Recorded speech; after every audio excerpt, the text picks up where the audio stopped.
Hello, Marcia Kavanaugh. Thanks so much for joining us. Drew Brees set another record this past week when number 9 gained more local headlines than COVID-19. We'll look at the future for both.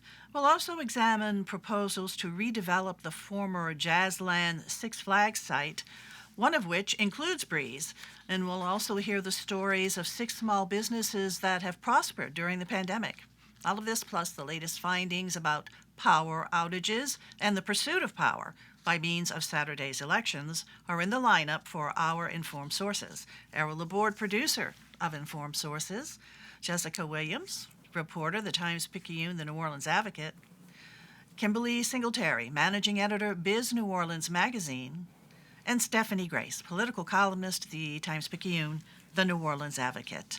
And we're going to go over to E first for our latest COVID update and sort of expanding, once again, the number of people eligible for the vaccine. Sure. Yeah, they expanded the list of essential workers, and it's a long list. And I'm trying to figure what profession's not on the list anymore.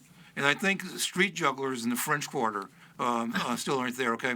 But just about everybody else is pretty much on there now. And so I think we're well on the way. But look, the governor's really pretty passionate about this. He made a statement yesterday, which I thought was pretty powerful. It didn't get much coverage, but to paraphrase him, he said, look, he says, the pandemic's going to be over pretty soon, but after that, there's going to still be the epidemic. But then the epidemic's going to be over, but after that, there's going to still be COVID-19 around. And there can still be some people that are going to die from it. And the people that are going to die are the ones who don't get their vaccinations. So if someone was sitting home and listening to that statement, it might have given them, second thoughts about if they weren't thinking about getting the vaccination. But one thing he did do is he established a sort of a task force called Sleeves Up, Bring Back Louisiana, where they have groups that they have like something like 20 groups, volunteer groups, to go around and to organize around the state to try to identify what they call communities of concern.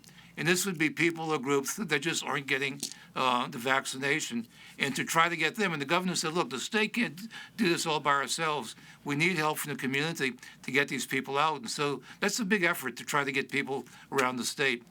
In terms of numbers, there is about 500,000 people who have both shots, or in the case of Johnson & Johnson, the one shot that you need. Mm-hmm. There's 1 million people that have gotten the one shot. And so things are in progress. This is still a fairly good way to go.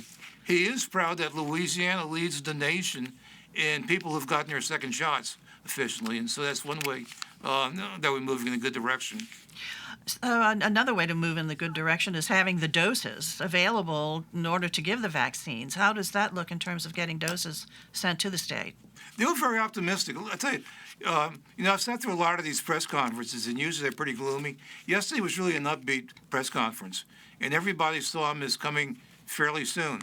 And so, I think it's on the way. And so what's missing, or it's not missing, but it's not, I guess, greased well enough yet, is the apparatus to get the people who are resisting to get out and get it. Right. And so I think that's going to be the next real effort. How is Louisiana placing as compared, to other states in terms of our percentage of people getting vaccinated? We're doing well. I can't give you the exact percentage, but we're doing well. And I mean, there hasn't been any kind of like real resistance in Louisiana, at least not at a high level. And I think the governor all along has done a good job at coaxing people, and also at the city level too. So I think when we look back, I think Louisiana's going to get pretty good grades on this. So meanwhile, our infection rates are continuing to drop too, which of course is really a good sign, and our hospitalization rate. But still can't let our guard down, not yet. And we're going to be reminded about that forever, okay? that even when nobody has COVID, people are going to be saying, we can't let our guard down, and of course it's true. Okay. All right, E. Thanks a lot. Jessica, let's go over to you. And for well over a decade now, since Katrina days, there has been this unused project out there in New Orleans East, originally called Jazzland, then Six Flags, Six Flags didn't come back, and there have been various ideas of what we're going to do with it. Some more proposals out there, some interesting ones. Yeah, we've seen over the past 16 years everything from a shopping mall being proposed for the old Six Flags site to a Nickelodeon theme park. And none of those proposals eventually got off the ground. But what we're seeing under the current administration and under a request for proposals that went out just this winter is renewed interest in the site. One of the proposals is actually from our recently retired New Orleans quarterback, Drew Brees. He is partnering with Demario Davis and Buffalo Bills player Josh Norman to come to the site and start an urban farm, particularly looking at how to encourage youth to invest or to learn how to farm their own vegetables and fruits. It would also have a culinary arts center that would be there. It would feature a restaurant and a discovery lab for people to come in and learn about aquaponics and farming. And it would be a nonprofit that would be subsidized by a for-profit arm, which would serve as a logistics and a transportation hub. And that particular proposal received the top score out of 6 proposals that were submitted to the city recently, just this week, for the site. Other proposals would see the site turn into a water park. That's another idea that's been bandied about over the past 16 years, but hadn't gotten much traction. But in addition to a water park, it would also function as an RV park. There would be a warehouse and sales facility on the site under one proposal, and a separate proposal would see it return, as it did before, as an amusement park. And the city is really vetting all of these proposals and invited Drew Brees and his team to come back to provide more information along with 2 others. And it hopes to make a decision by this spring of who they're going to pick. And so in the Drew Brees proposal, that's, as you said, a nonprofit element to it, and then the for-profit is actually a different business altogether, right? Is that a different business group? It is. It would see New Orleans East expand with an industry that has seen a lot of traction in the last year, particularly as COVID has seen more and more people order items and groceries and clothing and everything online. Logistics and warehousing and transportation, it would be a hub for those sorts of services. And this particular developer that Drew Brees is partnered with has a history of developing these types of sites all around the country for really the past 2 decades. And so, for that nonprofit end of it, too, there seems to be a real focus on education for kids, as you said, for urban farming, learning about that, aquaponics, and a real focus on STEM learning. Definitely. That was a priority of both Drew Brees and Demario Davis. They said that they wanted to bring something to the area that would engage young people. That area has been, seen a lot of change over the past, 30 or 40 years. And since Katrina, one of the things that residents have struggled with is finding new ways to engage young people to keep the crime rate down, and also just to make sure that there are, activities for them to do in the summer. We're hearing talk of a new curfew to try to make sure that they're off the streets by a certain time. But this would really be in line with a push by the city to really find more ways to engage young people through the Office of Youth and Families and other initiatives that they've announced in recent years. Jessica, it's hard to imagine anything that has more of an emotional tug than the combination of Drew Brees and Demario Davis and helping kids. I mean, that really plays well. But is that the most economically feasible? I mean, for an area of town that really needs help financially, would the other possibilities do more for the economy in that area? It's interesting that you mentioned that because the city actually did a best use study for the site. It commissioned that back in 2019, and one of the top uses from that site was that study was that the site would work best as a transportation and distribution hub. But that said, the firm that did the study also acknowledged that residents in the area really wanted to see the site operate as more of an education destination. And so what the Drew Brees and Demario Davis proposal does is it really combines the best of those worlds together as both a hybrid nonprofit for-profit deal, and gives the city exactly what planners in that study recommended that it should have, which is why it got the top proposal. And some of the other proposals also call for a hotel and even some housing. So we have a variety of ideas. What's the timeline real quick? And then just What's the belief that any of these will really come to fruition as compared to the other proposals that have come along before? Sure. So the city is hoping to select a developer, a master developer for the project this summer. And each of the proposals have different build outs of when they would potentially come online. One of them had a 20-year plan that would see, hotels and retail spring up around the site as far out as 2040, with some initial water park being started within the next 5 years, and more things building up over that 20-year time frame.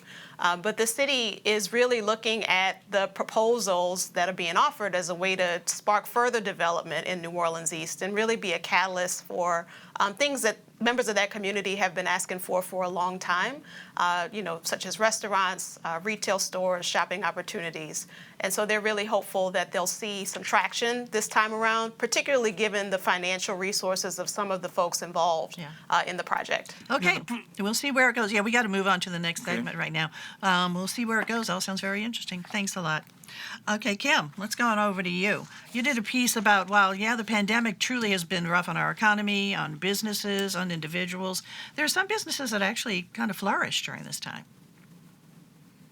Yeah, we've heard a little bit. I've heard about, the obvious nursery store, the liquor stores, and the home improvement stores. But we wanted to get we knew that there was other people doing well, and people that you might not necessarily think about. And it was kind of a little feel-good piece in there. So starting out, we looked at Les Jouets, a very popular toy store that's been here for 52 years off Airline Drive in Metairie. The owner there, Buddy Wood, he said, I've never been in this for the money, and we've always kind of gotten by. But when Toys R Us closed in 2018, they saw a big bump. And then with the pandemic, you all of a sudden had all these kids at home, and parents were desperate to figure out how to entertain them. So he said they ran into their lowest inventory levels in 25 years. And they're still battling to try and get things. And they were listed early on as a necessary business because they also are a bike store. And bikes were incredibly popular during the pandemic.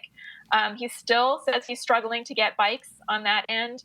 But an interesting part is that even with all the online shopping, and we know the Amazon and all of that did really well, people tend to really like to go actually into a toy store and bring their kids into a toy store and get personalized help and get help fixing toys and wrapping toys. And those, over the years, so many of you all watching out there have been to Les Jouets. We know it well. Okay, Camellia Brand beans.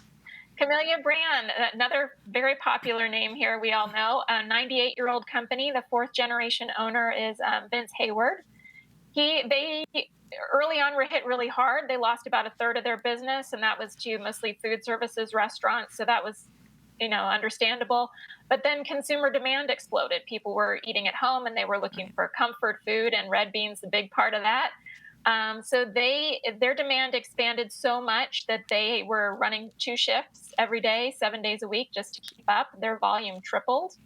And in that 98 years, this has been the best year for them going forward. So all right, I understand. They're sort of they're expanding what their offerings are too. Okay, what's our next one? Yes, the Basketry. That is a gift store, and they specialize in gifts. They're out of Luling. They're a 25-year-old company, 15 employees, and what they saw is a lot of the companies that were supposed to come here for conventions, for meetings, things like that, they still wanted to have kind of share a taste of New Orleans with a lot of their people. And so they were getting huge requests for gift baskets, and even companies here in New Orleans sending things out so that they could have meetings or have events, but have something to kind of spice it up, and everybody opens a gift basket at the same time, things like that.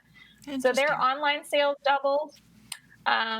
They had their busiest holiday season ever. And it's great because they are ones that help out local retailers too. Their gift baskets are filled with a majority of local retailers and things, everything from like soaps to wines and things like that. Righty, our next one?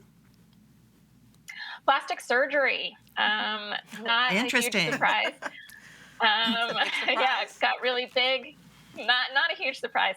But when I talked to local plastic surgeon Michael Moses, and he has an office in the Garden District, he said time and not money is usually the problem when it comes to plastic surgery. So people who don't want to be out of the public eye or don't have that ability to be out for 2 or 3 weeks to recover, all of a sudden found themselves with some time on their hands. And so people, he said, that maybe had been putting off getting that facelift, which he said was the most popular, all of a sudden were booking. And so he, even though he had to close down for 7 weeks at the beginning of the pandemic, has still had by far his busiest year ever. And that we've been seeing across the nation, across the world. And that's interesting too, because we've heard and we know that people were told put off elective surgeries, etc. But obviously there came a point when they could get what they wanted done then. All right, next one. Next one, not a surprise for anybody who adopted a furry friend over the pandemic. The dog trainers, huge in demand right now. If you have adopted a dog and they're driving you crazy, getting help is a little harder to find right now. Everyone did get a dog, and so I talked to a dog trainer in the area, Gallivan Burwell. He's been training dogs for 14 years. He has a waiting list right now. He said he's barely keeping up with phone calls. And he's warning that if you think they're a problem now, wait till you go back to work, and they're going to hit that separation anxiety. So maybe you want to look at some options now. Right. I giggle because I have a personal friend who has a new puppy, and Baxter Boy, we're talking about you. Yeah, it's been a challenge. Okay, next one. The last one we looked at was Core, Louisiana. They are a mental health center. She was actually Nicole Golden, a young woman from Peru that has moved here. She opened up during the pandemic. They were the winners of this year's Startup St. Bernard Challenge. She wanted to open a private practice in St. Bernard for mental health, recognizing that it's a big need there, and opened in February of 2020. So it was fairly quickly hit with a lot of need, especially, sadly, in domestic violence that came up during the pandemic. So she has just a few months ago hired her fourth clinician, when all of a sudden from I'm just going to do this on my own to this needs to be a group effort. And has heard a lot that she is the only person answering their phone, that people are having a really hard time getting help right now. Yeah, it's a real need right now, as we know, during this pandemic, with so many people being isolated and just stressed out over so much. Very interesting, Kim. So it's in this month's issue? This article? It's in this March issue. Very interesting. Thanks a lot, Kim. Stephanie, let's go to you. Yeah. Time for elections this weekend. Again, yes. So we have 2 out of Louisiana's 6 House seats are up, actually. It's pretty unusual for a House seat to come up. People often stay in those seats for a long time. But we've had 2 vacancies. The one in the 2nd district, that was kind of expected if Joe Biden won, because Cedric Richmond, who's been in the seat for a decade, was his national co-chair, a very strong supporter. So we always kind of thought he might be someone who might get swooped up to the Biden administration, and in fact he was. So that's a seat that is based in New Orleans. Jefferson Parish goes up the river to Baton Rouge. The 5th district, that unfortunately was a surprise. It had been vacant because Ralph Abraham retired, and he had kind of anointed a top 8 of his, a young man named Luke Letlow, just 41 years, I think he just turned 41, and he won pretty easily, and then he got COVID and very sadly died of complications from COVID right before the election. So all of a sudden that's vacant again, and one of the people running in that seat is his widow, the mother of his very young children, Julia Letlow. So they're both, and that's a seat that's kind of based in Monroe, but comes all the way down to the Florida parishes. So how are these races looking in terms of, runoff, more than likely? Who's running ahead? Very likely runoff in the 2nd. There are 15 candidates. There are 2 well-known candidates in the New Orleans area. They're both state senators from New Orleans. They're both named Carter. They're not related. Karen Carter Peterson and Troy Carter are kind of leading the field in money and the polls. There's a 3rd candidate from Baton Rouge, Gary Chambers. He's an activist, and he's someone who's kind of running in the kind of liberal insurgency lane a little bit. So he's getting some traction. He has a big social media presence. He has some national support too. But if you had to bet, you'd probably guess that it would be the 2 senators, Karen Carter Peterson and Troy Carter, in a runoff. They're very similar in some ways. They're Democrats. It's a Democratic seat, and whoever wins, unless something really weird happens and a Republican wins. And there is a Republican There is a candidate. Republican candidate, and a Republican has won in this district in the past, but that's Right. because something weird happened. That was Joe Gow, remember Right, him? right. But it's a Democratic vote. They'll vote the same way. So there is some difference on the margins. And what I wrote about it this week is that it's really almost personality more than policy. That Troy Carter is probably someone who's more likely to look for ways to compromise and maybe more of an incremental legislator, whereas Karen Carter Peterson is very combative and very kind of she doesn't back away from a fight, and she. For example, they're both Green New Deal. They both believe we should pull away from fossil fuels eventually. But Karen Carter Peterson is really just adamant about that, and Troy Carter also adamant about that, but is kind of, with John Bell Edwards in asking the Biden administration to not, maybe pull back from the moratorium on drilling in the Gulf that he's declared. So differences like that. So let me get you to touch real quickly, because we're quickly running out of time, on the race in Metairie legislative. Yes, so this is another surprise. That District 82 seat in Metairie State House, it was held by Steve Scalise. It was held by Cameron Henry for 12 years, who had been an aide of Steve Scalise. He termed out, went to the Senate. His brother, Charles Henry, won the seat just in 2019. And a year later, he decided to walk away from it. He cited family reasons. So there's a special election, 3 candidates on the ballot, some more familiar names, last names anyway. Eddie Connick, who's from the Connick clan that we all know. He's a Republican. Laurie Schlegel, who is married to a judge, so that's a familiar name. There's a Democrat named Raymond Delaney. Okay. And that's, again, it's on the ballot. There will likely be a runoff. Okay. All right. Go to the polls tomorrow Okay. to vote. All right. Thanks a lot. Errol, over to you. Of course, big news. Yeah, in 2006, when it was announced that the Saints had signed Drew Brees, I remember that because it was interesting, but there wasn't a lot of excitement because if you recall, in 2006, anyone who was living here was preoccupied with recovering from Katrina. All the attention was there. We still pay attention to the Saints, but it wasn't that big of news, especially since if you looked at Brees at that time, he played at San Diego. He had a shoulder injury, and so he moved over to Miami. At Miami, he tried out, and the team doctors advised against signing him.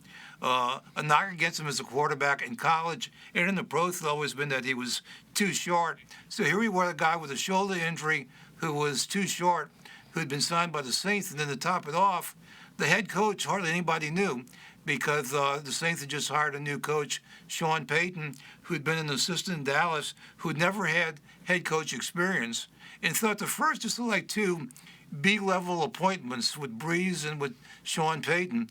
And what it really was the emergence of, arguably maybe the greatest coach-quarterback team ever in the NFL, certainly one of the best.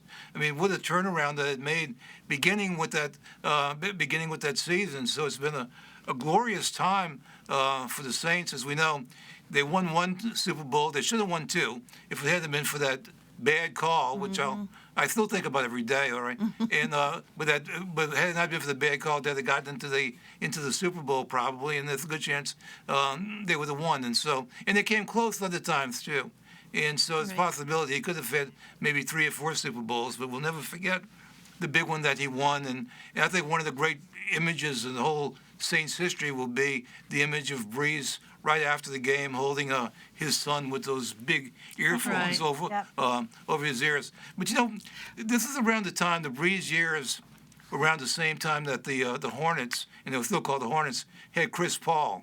And Chris Paul was also a superstar athlete. And both Brees and Paul were really like quality personalities. They had good images around town. So we were very lucky to be a town that the world was thinking of as really being down and out because of Katrina. And from out of nowhere came these 2 really, quality personalities that became representatives of the city, and they're good athletes too. Absolutely. It meant so much to the city, and we wish all the best to Drew Brees and his family, and what a cute way, adorable way for him to announce his retirement with his kids doing it. All the best to him. Okay, real quick, Jessica, Andrew G. on the hot seat. Yeah, with the city council this week agreed to audit Energy's operations after dozens of people wrote in and called in and submitted public comment, furious that Energy said that it cut, a certain amount of power off to customers in the February hard freeze, when in actuality it cut far higher of the amount that it needed to. The city council found out, Energy admitted that fact, and said that the reason for it was a flub in their computer systems. Now, Energy couldn't explain to the council why some neighborhoods lost power over others, or what sort of prioritization process there was in the cutting of power. But that is what happened, and the city council has conducted, or is going to conduct, an audit to look deeper into the situation. About 20,000 people lost power the night of Mardi Gras that didn't need to. And we're in the cold, literally. And we're in the cold and in the dark, literally. And just a little bit of background, Energy was ordered to cut about 26 megawatts of power by the regional grid operator, basically the entity that manages power for utilities across the region. But it didn't have to cut as much as it did, which was a astonishing 105 megawatts, which affected about 20,000 more customers than should have done. So council wants answers. Is there any kind of fine or something that has been discussed, or? There hasn't been a fine that's Okay. been discussed, but it would not be out of precedent for the council to fine Energy. It did issue a historic fine when the council, I think it was about 2 years ago, shortly after the paid actors scandal, when Energy hired, actors to come in and Right. voice support for its power plant who weren't actually residents of the city. And then the council fined it again when the power lines and poles were just completely just not well maintained, Right. and Energy couldn't explain why they hadn't done their job. Okay, we'll see what happens with that. Real quick, guys. Other stories. E, you first. Quick. Okay, in the New York Times, the March 16th edition, looking on the web, an article by a guy named Tamman Joseph Smith, who's from New Orleans. He's a staff editor there, and it's called Unloving Drew Brees in Deciding Not to Cancel Him. This is about the controversies during the past year. Very thoughtful piece. It's a bittersweet article, but it's worth reading. All right, thanks. Kim. Basically, for this week, we've got checks coming in, so people are going to see a little boost to their bank account. But at the same time, Housing NOLA came out with a report this week saying that our affordable housing crisis is hitting just as hard as we thought, and Okay. we have about half the supply that we need. All right. So, and just a quick reminder, New Orleans Entrepreneur Week next week. Okay. So look it up. It's all online. Thanks a lot, Kim. Steph, quick. City Councilwoman Helena Moreno, City Council Chair, announced that she's running for re-election this fall. Not a surprise, but this closes the door on any of that speculation that she would challenge Mayor LaToya Cantrell. She will not. Okie doke. All righty, Jessica, wrap it up with you. A judge has ordered that New Orleans might need to repay some of the $36 million in traffic camera fines that it charged people in the early years of the program. Okay. Thanks, guys, for joining us from your different places. Thank you all for joining us, too. We'll see you again next week for Informed Sources. Have a good evening.